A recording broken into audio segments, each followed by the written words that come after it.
time when Mary heard this news, she was just early in her teenage years, right? Maybe 15 or 16. Maybe some of you who have children and you have kids, do you imagine your daughter or your children having a child at the age of 16 or 15? Right? Maybe not. Maybe you're praying that, they'll get married or, have children when they're 45 or 50, right? So, yeah, but anyway, so, yeah, and it's a very wonderful message, this Christmas time, and also a wonderful opportunity for us to have this every once in a while, in a year that we are celebrating Christmas. And yeah, oftentimes we would like to make this celebration to be, family oriented. We would like to prepare presentations. Like last weekend, we had our Christmas concert, right? So, and it's good to see children, giving their talents and singing for the Lord as young as they are. So, yeah, we praise the Lord for this family. And even the worship team, thank you so much for leading us in worship this morning. So as I was thinking about all these presentations that we're having, so I come across this story about a little boy who was also having a presentation in school, right? And or in church, he's a Sunday schooler, and while this boy was on the stage, his mother, like many Filipino mothers are, we tend to be like stage mothers, right? So, his mother is sitting in front, right? And, trying to support her son. But then, the boy forgot his lines. He get mentally blocked and, he cannot remember what to say. So, his mother gestured and formed the words in her mouth saying, "I am the light of the world." Yeah? And no matter how hard the mother would try, so it seems like the son cannot, read her lips. So he made it a little louder. "I am the light of the world." And then once the child heard that, he started, his face started to shine bright, and with a loud voice and clear, and shouted, "My mother is the light of the world." That's what we, call our mothers, right? They are, the light of the house. I remember this story sa Tagalog, di ba? There's this story about yung teacher, sabi sa mga bata, tanongin daw yung magulang, what are the metaphors that you use for your parents? So sabi ng bata sa nanay niya, "Nay, ano ba yung metaphor para sa nanay?" "Ilaw ng tahanan." So the light of the house, right? So, paano naman yung tatay? Tinanong yung nanay. So, sabi ng nanay, nag-isip yung nanay, she was thinking, what metaphor to use for the father? And then, nakaisip yung nanay, sabi niya sa Tagalog, sabi mo sa teacher mo, yung tatay yung tagapundi sa ilaw. The father is the one who brings the light. But, yeah, this afternoon, our theme or our topic is Christ as our light. And I would like to congratulate the in-betweeners as well, who organized all these events that we are having right now. So it's the in-betweeners' turn now to host and to prepare. And they've chosen a very timely and relevant topic for all of us this afternoon. So we're going to reflect about this passage, right? In Psalm 119, "Your word is a lamp unto my feet." So it's talking about the word, but when you think about the Christ or Jesus Christ in John chapter 1, it says there that He is the Word of God, that embodies the Word of God. And that person, Jesus Christ, who embodies the Word of God, is also the light of the world. So later on we will look at that passage, right? And as I was also thinking about this passage, and since it's Christmas season, we are all familiar with our symbolisms every Christmas. I came across this another Christmas thing, right? You're familiar with this, no? Or here millennials, like me. If you grew up in the 90s, this must be one of the iconic, thing that we see in our television. The holidays are coming, Coca-Cola Christmas advertisement, and recently they released this AI version, And so when people saw this, especially those who have seen the original, they reacted, they bashed actually Coca-Cola for making an AI out of this advertisement. So apparently people, they prefer the authentic, they prefer the real thing. Because the AI tends to dampen the Christmas season. It lacks the warmth and the organic side. And people are actually looking for a more authentic mood or vibe for this Christmas season. So as I said, apparently people still prefer the original or the real thing rather than the artificial. But what makes this commercial powerful is that it brings out the joy from people. It reminds them of the happy time with family, as the caravan goes through every town, it lights up everything it passes through, and somehow this is how we remember Christmas. It's a time with family, sharing meals and enjoying refreshments together. It really makes the lights shine, especially in this darkest season of the year. That's one thing that we experience here, having these 4 seasons, that it's very appropriate. I find it very appropriate that it is in this time of the year that we are celebrating the birth of Jesus Christ, the light of the world. Because it is also in this season that the night seems to be longer than the sunlight or the daytime, right? So, yeah, and it's as I said, this is very appropriate during this time, because sometimes when the place is too dark and you can't see anything but snow and gray stuff and everything, it tends to affect our emotion. But when you inject something like a light or celebration, it uplifts the mood of people. It makes us rejoice and celebrate. So as I said, it is quite uplifting to have this time of the year to celebrate the light that comes into the world. To focus on this theme of light is a very timely celebration for us. Right? And in the Bible, the first mention of light, actually, when we open our Bibles in Genesis chapter 1, here's what we see. That God commanded, let there be light, and light appeared. God was pleased with what he saw. Then he separated the light from the darkness. Light is the beginning here in this story. Light is the beginning of creation. Light is the first act of creation, actually. It is the beginning of God putting everything in order. After seeing everything in chaos and disorder, and the picture here, the term that was mentioned in the Hebrew is tohu vavohu. Everything is formless and void. In other words, everything is dead. There's no form, there's no color, only water and everything. But when God said, let there be light, he immediately created something wonderful and beautiful. And when he saw the light, it said in this passage in Genesis chapter 1 that God was so pleased. In other words, he was so happy. He was rejoicing at what he has created. There's a sense of satisfaction on the part of God. And this third Sunday of Advent is also a time of celebration of joy. We call it the Gaudete Sunday or the Gaudete, meaning to rejoice. Right? And in the Bible, there is this also expression of joy and celebration because of God. Like in Zephaniah chapter 3, this is what we read in verse 17. The Lord your God is with you, his power gives you victory. The Lord will take delight in you, and in his love, he will give you new life. He will sing and be joyful over you, as joyful as people at a festival. The Lord says, I have ended the threat of doom and taken away your disgrace.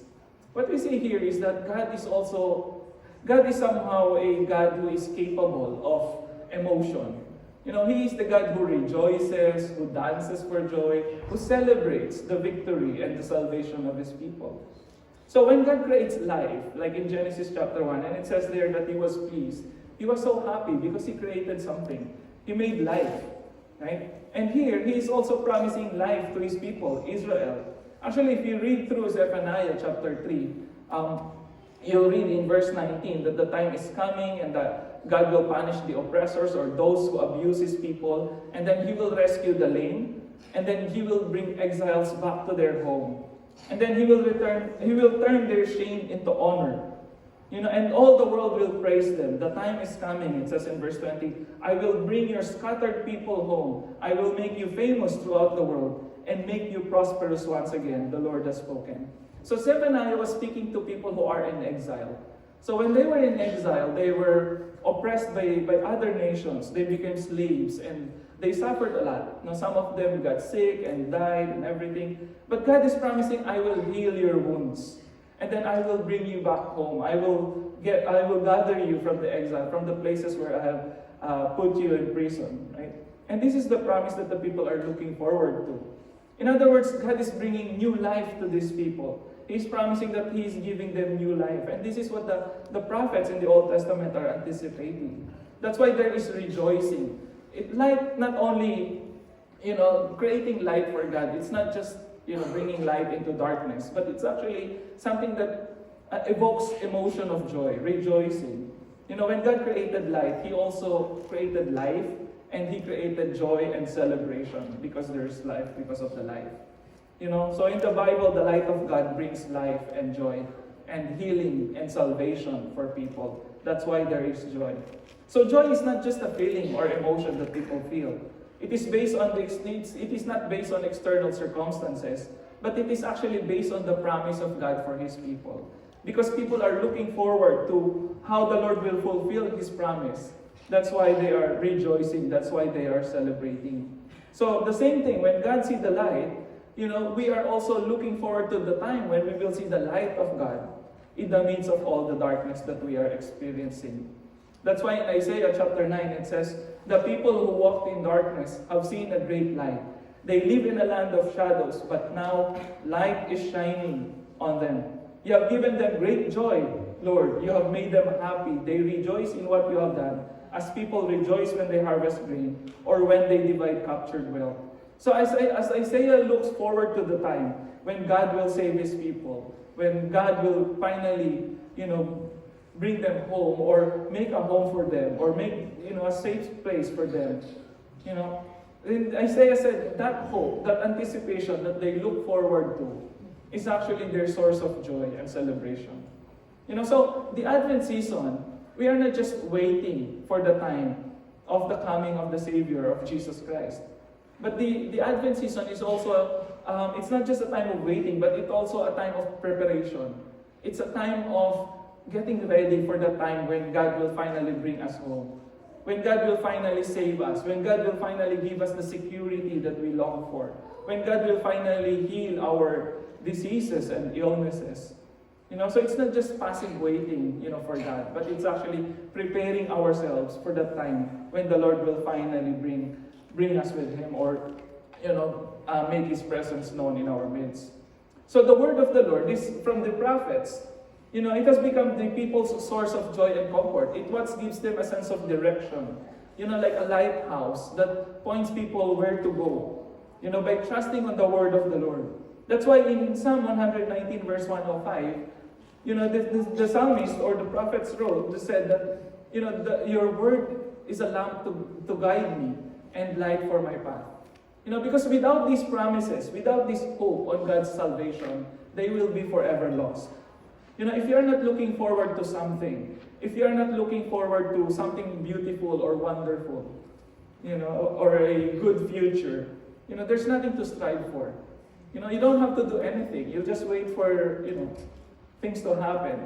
But for the people in the Bible, when we read the Bible, the Word of God, the promises of God, it's what motivates them to move forward, to continue the journey. Because they are looking forward to their wonderful future with their God.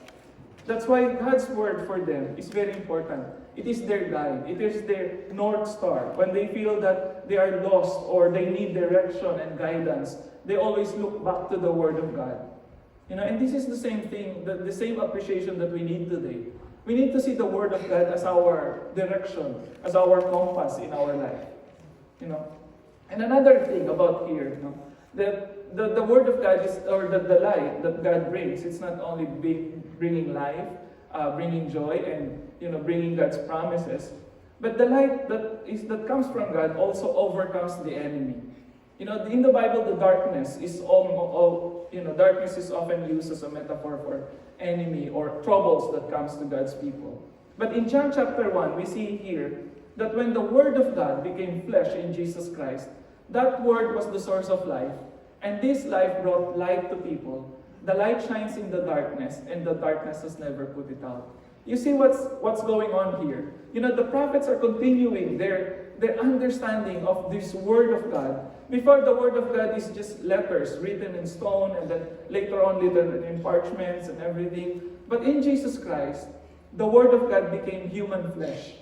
It was embodied. It became more concrete, more real. Before it seems like they're just reading words on papers. But now you have Jesus Christ, who is someone who enfleshes in his life the Word of God. Jesus Christ now becomes the light of God for people. That's why in John it says that Jesus, when Jesus came, he brought life to this world, and the darkness of the world cannot overcome that light. John was actually echoing the language of Genesis chapter 1 here, when he said that in the beginning was the Word, and the Word was with God. In the beginning, everything was created by the Word of God, when God said. But here, everything was created by the Word of God who became flesh in Jesus Christ. So therefore, the Word was the source of life. And this life brought light to people. When people meet Christ, when people discover, or when people learn about Jesus Christ and they hear about the gospel and what Jesus Christ is doing to people, His power to heal and His power to give wisdom to people and understanding in their trouble, and the power to be forgiven of their sins because of what Jesus Christ has done. That is the life of the Word that is coming from the Word of God, being enfleshed in the life of Jesus. That's why this light drives away the darkness.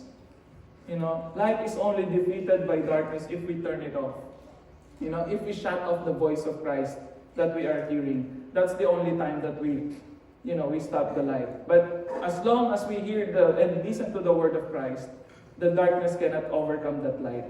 As long as we keep it on, as long as we turn it on.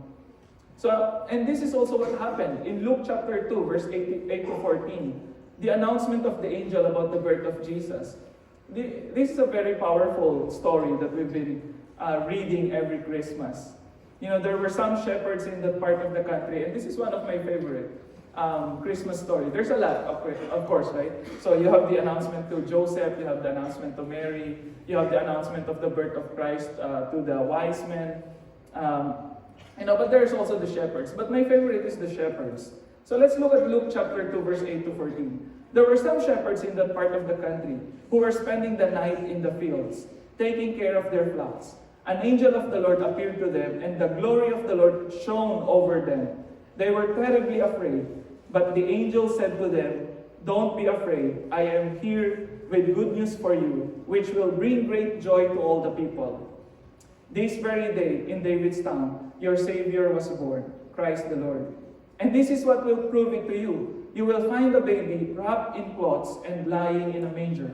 Suddenly, a great army of heaven's angels appeared with the angel, singing praises to God. "Glory to God in the highest heaven, and peace on earth to those with whom He is pleased." I'd like to draw your attention to this vision about the angels appearing in front of the shepherds, shining in glory, along with the whole army, the host of angels. There's a contrast here. The shepherds are in the field at night, and the angels bringing the light of God to these people. The shepherds in their time, this is the most humble of occupations. You see, Christmas time, they are, having overtime in the field, right? So just like some of us, during Christmas time, you do your duties in the hospital, or, you work in your, whatever company you're working, right? So here also, the shepherds, they're not having a holiday in the field. They're not camping there. You can try living in the wilderness during night. That is one of the most dangerous places, especially when it's dark and you're surrounded by wild animals, right? But in the midst of all these insecurities of the shepherds, or in the midst of all these troubles that they have, the angel appeared to them. So when Jesus was born, and here the announcement was as if Jesus was just, Mary had just given birth to Jesus. It seems like the shepherds were the first one to go to the nursery after Jesus was born. It seems like they are like almost the immediate family of Jesus, because they were the first ones to see the Savior that was born. And there's the contrast here about being in the night, in the middle of the night, when the great army of the heavens appeared. It is actually a declaration of victory of God's light over the darkness that the shepherds are experiencing. This is how God overcomes the darkness in the world, by sending His Son Jesus to the most humble of people. The announcement did not go to Herod, did not go to the Roman emperor in Rome, or did not go to the temple, religious leaders in their temple. It went to the shepherds. The shepherds were the first one who heard the good news, and they were also the first one to spread it out. The unexpected people, or the people that are least expected to hear the royal announcement of the birth of the King of Kings.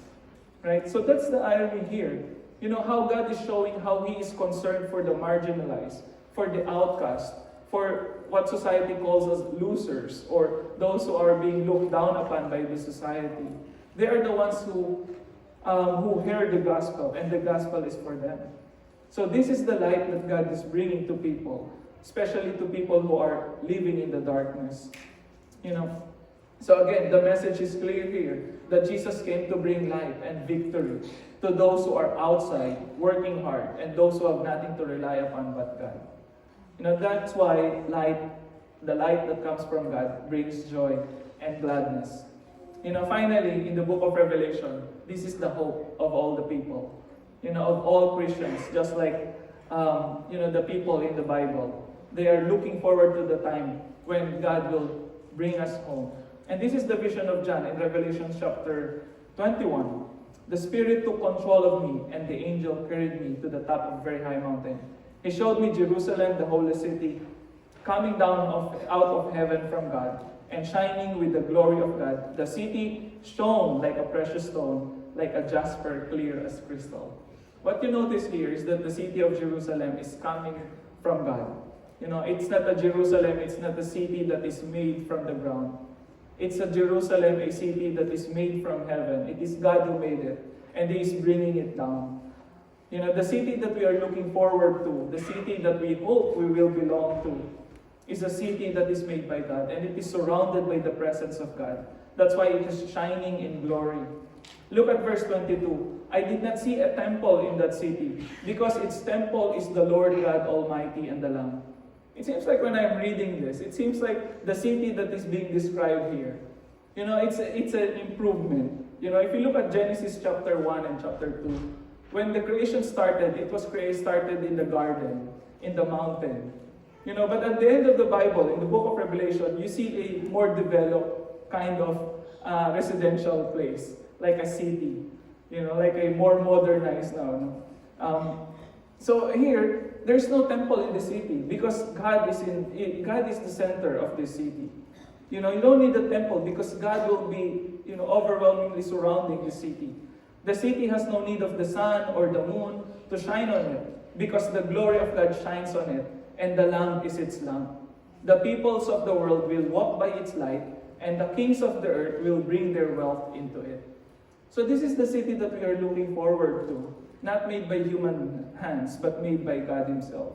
It is a city whose center is God and His Son, Jesus Christ, who is the Lamb, who is also the Lamb. Right? So the light that comes from God gives comfort and courage, and it gives hope in the midst of suffering. When we look at the world today, we know that this is not the city of God. We know that we are still looking forward to a better city, that is made by God. In John's vision, the new city that God is bringing is a city that is covered by the shining glory of God. And people from all nations, the kings of the earth, are coming, bringing their wealth to it. There is no temple in the city, neither will there be sun or moon. These are, for me, it's very symbolic here. What John is saying is that in this city, the source of life is no other than God Himself. This is a city that is creating with the church, that God wants to create with the church. He wants us to be in that city with Him, enjoying His presence. And that is our home, this shining city that God is creating.